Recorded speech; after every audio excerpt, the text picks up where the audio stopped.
keteguhan Rasulullah menghadapi seperti ini. Pertama adalah musuh Allah, yang kedua adalah musuh dari dalam. Siapa dia itu? Itulah orang-orang munafik yang mengikut yang diusahakan oleh Abdullah bin Ubay.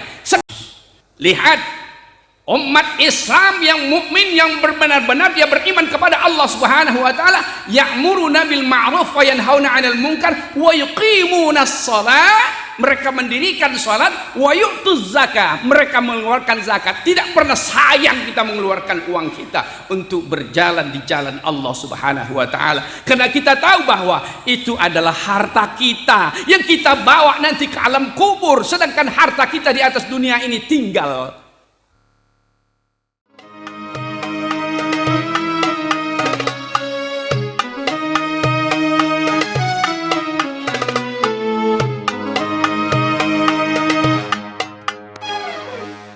Alhamdulillahilladzi arsala rasulahu bil huda wa dinil haqq liyuzhirahu 'alad dini kullihi wa kafa billahi shahida. Ashhadu an la ilaha illallah wahdahu la syarika lah wa ashhadu anna Muhammadan abduhu wa rasuluh alladzi la nabiyya ba'dah. Allahumma salli wa sallim ala sayyidina Muhammad wa ala alihi wa ashabihi ajma'in. Ma ba'du fa ya ibadallah, usikum wa nafsi bitaqwallah, faqad fazal muttaqun.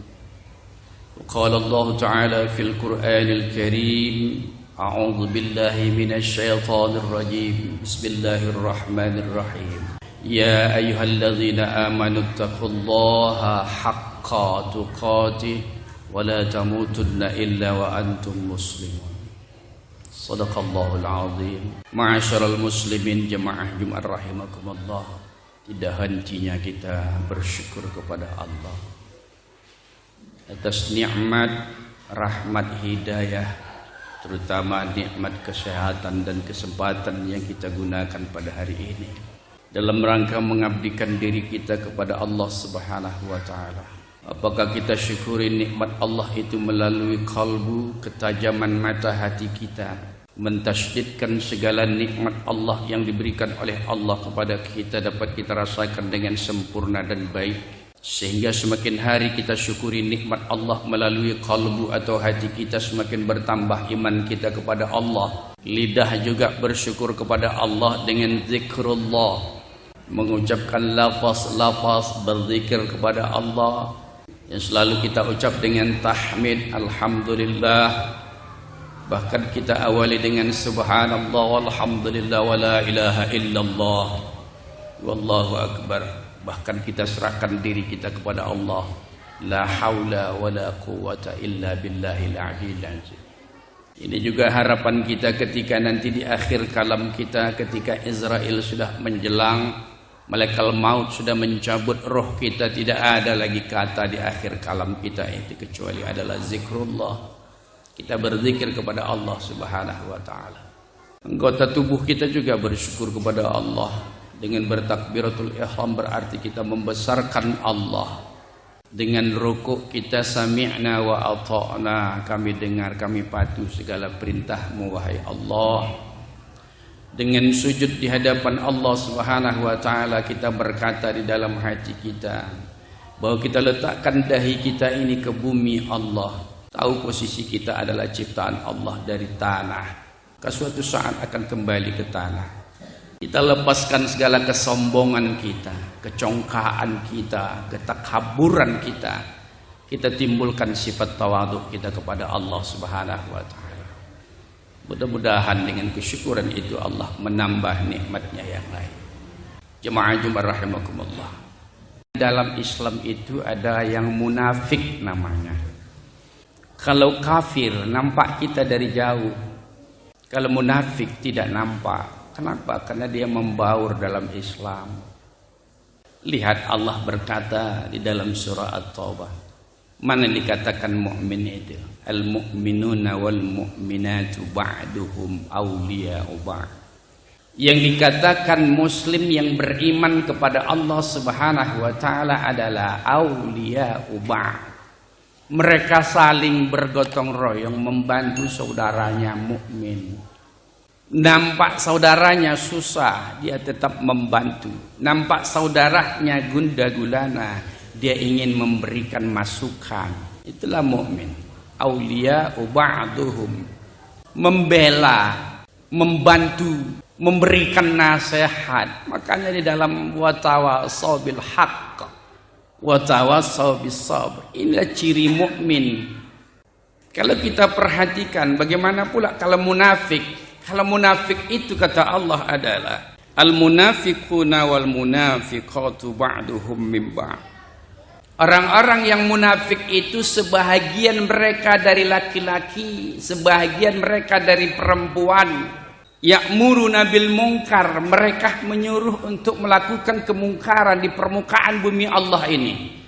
Kalau mukmin ya'muruna bil ma'ruf, orang mukmin itu menyuruh melakukan perbuatan-perbuatan yang ma'ruf, yang baik.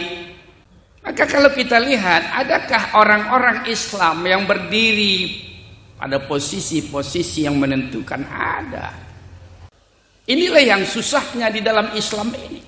Tapi kita jangan takut, jangan gentar. Rasulullah menghadapi ini, bukan kita saja. Siapa gembong munafik yang sebenarnya?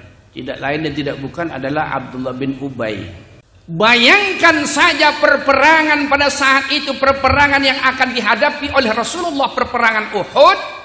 Ketika kafir Quraisy sudah berjanji akan membawa pasukan 3.000 pasukan. Rasul tak gentar, dihadapi oleh Rasul. Berapa jumlah pasukan Rasulullah? Pasukan Rasulullah itu hanya 1.000 orang. Sedikit. Banding berapa? 3.000 sama 1.000. Perang Uhud, perhatikanlah bagus-bagus. Sejarah mengukirkan itu dalam Al-Quran. Apa yang terjadi ketika Rasul membawa pasukannya? Di pasukan Rasulullah ini ada yang munafik. Siapa dia itu? Itulah Abdullah bin Ubay. Dia tarik pasukan ini sebanyak 300 orang. 3.000 banding 700 orang menghadapi musuh. Logikanya kalah. Apa tujuan Abdullah bin Ubay? Tujuannya tidak lain tidak bukan adalah untuk menghancurkan Islam supaya Rasulullah itu mati terbunuh dalam perang Uhud. Makanya kita lihat pasukan panah yang dianjurkan oleh Rasulullah jangan turun dari bukit Uhud ini, karena mereka tergiur dengan harta rampasan, mereka turun. Di sinilah naik Khalid ibn Walid. Khalid ibn Walid pada saat itu belum jadi Muslim. Dia panah. Sehingga sekitar 70 orang sahabat Rasul termasuk Sayyidina Hamzah. Bayangkan Sayyidina Hamzah pada saat itu dia membela Rasulullah karena mereka berkata bahwa Rasul itu sudah mati. Apa yang dia bela? Sayyidina Hamzah ini memegang yang disebut dengan panji, bendera Islam. Sayyidina Hamzah memegang itu dengan kuat, tapi pasukan musuh pada saat itu tangkas. Dia tebas tangan Sayyidina Hamzah, tangan kanannya, maka pindah ke tangan kiri. Dia tebas tangan kiri, maka pindah ke kakinya. Dia tebas kaki Sayyidina Hamzah, maka dia gigit itu tiang bendera. Namun Islam tidak runtuh. Sayyidina Hamzah ingin membela Rasul karena mereka sudah tahu bahwa Rasul diisukan sudah wafat atau meninggal mati terbunuh. Ternyata Rasul tidak mati terbunuh. Begitu pasukan Islam pada saat itu melihat Rasulullah dalam keadaan sehat, segar, bugar, maka naik semangat mereka mengalahkan yang 3.000 tadi. Kita baca sejarahnya bahwa Rasulullah itu sampai berdarah bibirnya, sampai sahabat turun ke bawah gunung sana ada air mengalir untuk minum Rasul. Dibuat suatu tempat, maka air yang diminum Rasul itu berdarah dengan darah yang ada di bibir Rasulullah SAW. Tapi ingat jemaah Jumat rahimakumullah, begitu sahabat melihat darah Rasulullah, dia naik, semangatnya naik. Daripada mati di rumah, lebih baik mati menghadap musuh-musuh Allah. Makanya kalau kita lihat, kalau pilih, andai kata ada rezeki kita untuk berangkat ke Mekah, lihatlah bukit Uhud itu bagaimana warnanya. Warnanya seperti darah. Jemaah rahimakumullah. Keteguhan Rasulullah menghadapi seperti ini. Pertama adalah musuh Allah. Yang kedua adalah musuh dari dalam. Siapa dia itu? Itulah orang-orang munafik yang mengikut yang diusahakan oleh Abdullah bin Ubay. Sekarang ini terjadikah kepada umat Islam? Terjadi banyak orang yang munafik. Kenapa? Lihat perkataan Allah Subhanahu wa taala. Sedangkan orang munafik itu ya'muruna bil munkar wa yanhauna 'anil ma'ruf. Sedangkan orang yang mukmin adalah ya'muruna bil ma'ruf wa yanhauna 'anil munkar. Dan munafik itu adalah mereka wa yaqbiduna aydiyahum. Tangan mereka tergenggam. Kenapa tergenggam? Mereka pelit, bakhil, tidak mau habis. Lihat umat Islam yang mukmin yang benar-benar dia beriman kepada Allah Subhanahu wa taala, ya'muruna bil ma'ruf wa yanhauna 'anil munkar wa yuqimunas shalah. Mereka mendirikan salat, wa yu'tuz zakah. Mereka mengeluarkan zakat. Tidak pernah sayang kita mengeluarkan uang kita untuk berjalan di jalan Allah Subhanahu wa taala. Karena kita tahu bahwa itu adalah harta kita yang kita bawa nanti ke alam kubur, sedangkan harta kita di atas dunia ini tinggal. Tidak ada yang kita bawa. Wa yaqbiduna aydihim. Mereka pelit. Nasullahu fanasiyahum. Sedangkan orang munafik itu adalah nasullah. Selalu melupakan Allah Subhanahu wa taala. Berpura-pura seperti Islam. Mulutnya manis. Boleh dikatakan seperti orang bertanam tebu di pinggir bibir, tapi rebung berduri di hati. Itulah munafik. Kita lihat bahwa dia adalah orang yang paling alim, orang yang paling beragama, orang yang paling paten sekali. Tapi apa yang ia cari? Yang ia cari adalah keduniaan, bukan akhirat. Bagaimana orang yang mukmin? Ulaika sayarhamuhumullah. Mereka itu selalu diberi Allah kasih sayang. Pernahkah kita mengeluh kepada Allah? Tidak. Orang mukmin tidak pernah mengeluh kepada Allah Subhanahu wa taala. Berapapun diberikan oleh Allah rezeki kepada kita, tetap kita rasakan dengan sempurna dan baik bahwa itu adalah nikmat Allah. Makanya tadi terucaplah di kalbu kita, ya Allah inilah nikmat-Mu. Terucaplah di bibir kita, ya Allah alhamdulillah. Terucaplah di perbuatan kita, apa yang kita lakukan, kita sujud patuh dengan perintah Allah Subhanahu wa taala. Itulah mukmin yang sejati. Sedangkan orang munafik itu adalah berkepala dua. Lari dia kepada orang kafir, maka dia berpura-pura seperti orang kafir. Lari dia kepada orang Islam, dia berpura-pura seperti orang Islam. Inilah keberhatian kita yang harus kita perhatikan betul-betul. Siapa di antara orang mukmin itu, orang Islam itu yang munafik? Inilah yang harus kita perhatikan. Sehingga kita tahu mana emas, mana yang loyang. Mana yang betul-betul beriman kepada Allah, mana yang besi. Baru kita tahu. Jemaah rahimakumullah. Oleh karena itulah makanya melalui khutbah Jumat ini kita bersihkan hati kita. Jangan ada sifat munafik di dalam hidup kita ini. Andai kata ada sifat munafik, kita buang jauh-jauh. Jangan ada lagi.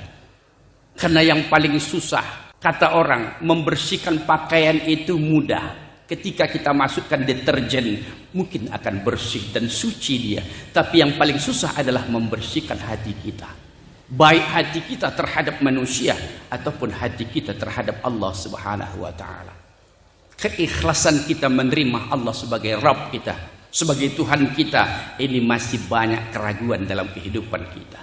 Menerima saudara-saudara kita, ini masih banyak juga keraguan.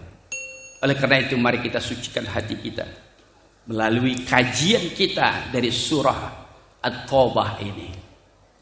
Mudah-mudahan Allah Subhanahu wa taala memberikan itu kepada kita dan kita semua akan berubah sampai kita menghadap maut nanti. Mudah-mudahan Allah Subhanahu wa taala memberikan rahmat pada kita. Amin ya rabbal alamin.